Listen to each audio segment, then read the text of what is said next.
Welcome back to Key Talk Media. This your host, Key Talk. Check it out, man. All right. I'm going to give a shout out to Notification Gang, Key Talk Gang. Give it a really the same thing for rocking with me every single video. If you listen to my voice right now, go ahead and like the video and hit the notification so you get a notification every single time I drop a video.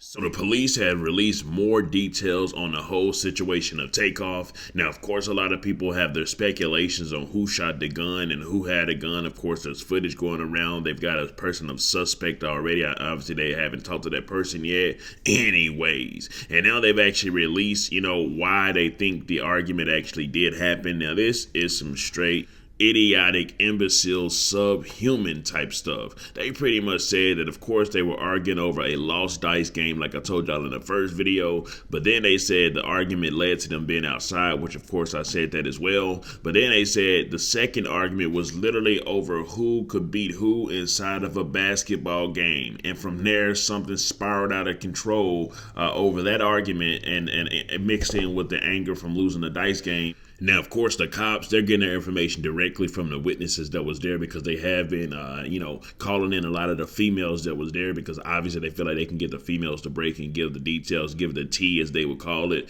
Anyways, the official report from them said cops are trying to piece together the argument that escalated to the point of gunfire and a fatal shooting of Takeoff, and the triviality of the whole thing is just mind-boggling, says TMZ. Law enforcement sources tell us angry words were exchanged between Quavo and others after he lost in a dice game. So yes, Quavo did lose in that dice game at the bowling alley. We're told they took the argument outside and somehow they began jawboning. I don't know who in the blue hell wrote this, but they using the word jawboning got me rolling. Anyways, they began jawboning over who could beat who in basketball.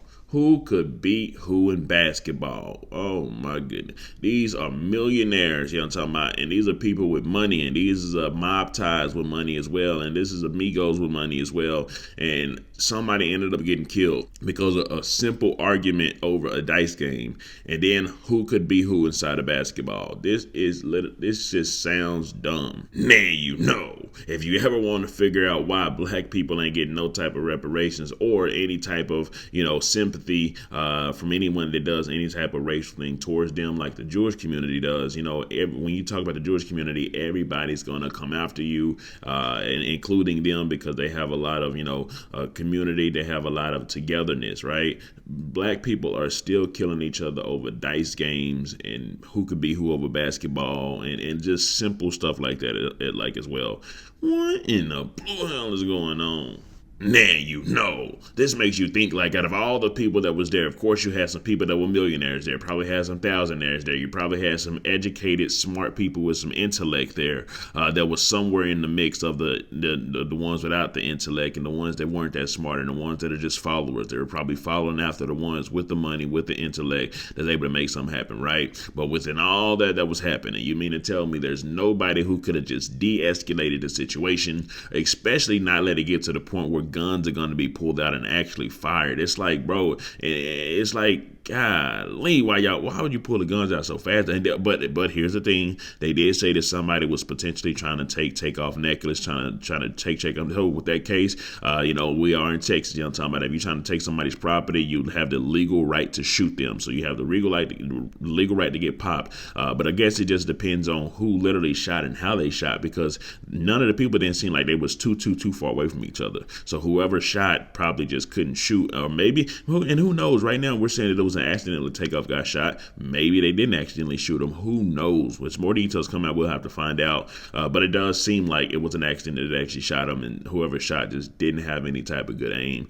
Either way it goes, this whole situation is dumb. This is not just an L for Houston. I'm talking about like the Sauce Father said it was an L for Houston. It's not just an L for, for the Migos and for, the princes, the mob, whatever it is an L entirely for the black community. community as a whole, just by the facts that's coming out of why they're actually arguing anyways. So of course, now that they've got all the, the stories from the people that they want to get them from, maybe they got a few more people to get stories from as well. But of course, they got the suspect as well. Well, the prospect of who potentially did it. Once they bring him in to actually try to talk to him, of course, they're going to try to get, some information out of him, who was there, how many, what happened, what was the argument, ask him probably the same questions as well to see if he gives any type of words. Now, he's a street, as you can tell, so he can't say nothing at all. By the street rules and street laws, he ain't allowed to say not one word to the 12. You better just say, I don't know, I plead the fifth, go get my lawyers, because those are the rules that he's bound to.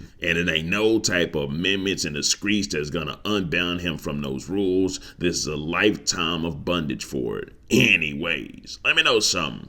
So how do y'all feel about this? Now y'all know the arguments. Of course, I even said these arguments at the beginning, like on when we got the footage of, where it looked like Quavo was about to get punched, or he was arguing over basketball or something like that. So, I kind of said these things. But now it's been reported by the actual 12, which means some of the witnesses have actually came out and said it as well. Anyways, now they said that Kanye went DEFCON because Buddy said he was, talking about getting ready, his defense ready and prepared to whatever was going to come his way, which we seen what came his way. But Drizzy Drake Rogers went DEFCON in an attack mode. I'm talking about not even just an attack mode, but I guess just getting stuff off his mind, off his heart, what's going on. Buddy went in like 4 or 5 different people, but one of the people he went towards was Megan Thee Stallion. Of course, we know Megan Thee Stallion is currently going through a trial with Tory Lanez, also her actual label, her old label, 1501 Entertainment. But of course, Tory Lanez, the bigger thing right now that she's going through with, that he allegedly shot her, I'm talking about.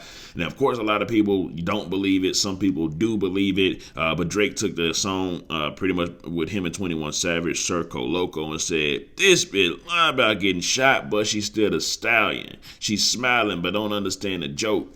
Now, Of course, Megan did respond. Now, a lot of people was, of course, tagging her and adding her on Twitter and stuff like that. And I don't think she believed, speaking of not understanding the joke, I don't think that she knew that this was about her at first, or she was kind of speculative whether this was about her at first. And she said, I know I'm very popular, but y'all gotta stop attaching me to weak-ass conspiracy theories and bars to my name, laugh out loud. Niggas nor owns ever address me or at me with a fact or receipt. I am clout, big. Keep sucking my Okay, maybe she did understand that was about her. That was just her way of formulating it. But the second thing she said was, stop using my shoot for clout. Man, since when is it cool to joke about women getting shot? You especially rap niggas are lame. Ready to boycott about shoes and clothes, but dog pile on a black woman when she say one of y'all homeboys abused her.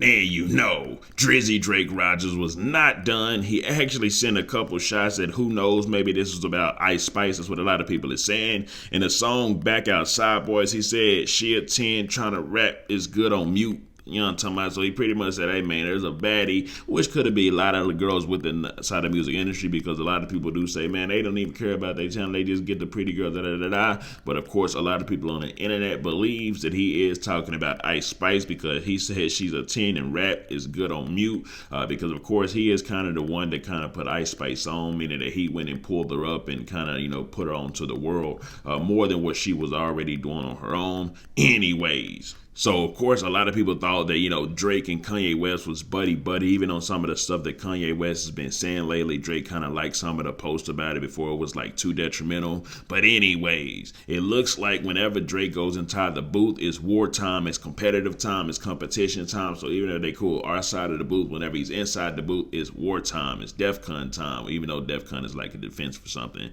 But anyways, Drizzy Drake Rogers, talking about Drake, the boy, had something to say about Kanye West as well. He said, linking with the ops bit, I did that for Jay Prince. Now, he said that because, of course, Jay Prince had caught the height, well, not the height, but just one of the heights of Kanye West and also Drake whenever they were kind of beefing, going back and forth with each other.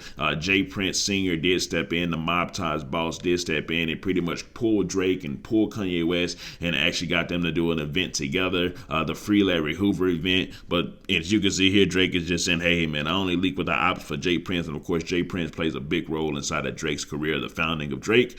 Anyways, Kanye West, aka Ye, did respond and said, "Enough already. I done gave this man his flowers multiple times. Let's really see who are the real ops in the music game. Imagine all the rappers on the same side and everyone cleaning up each other's contracts. It's kingdom time. Love Drake. Love speech." So, Kanye West is on his mission right now to figure out why the people at the top are got the black rappers inside of contract slave deals, and not just that, but got them withheld with chains and shackles, not in physically in chain with, shackles, but also just like mentally enslaved within the music industry for the black artists. Of course, he has been, again, a lot of people saying that he's been an anti-Semite because he actually said stuff like, of course, that the American black man is actually a Jew, but it's crazy because he himself is a Jew as well, and he's also a rich Jew, but it's the fact that he's actually in contract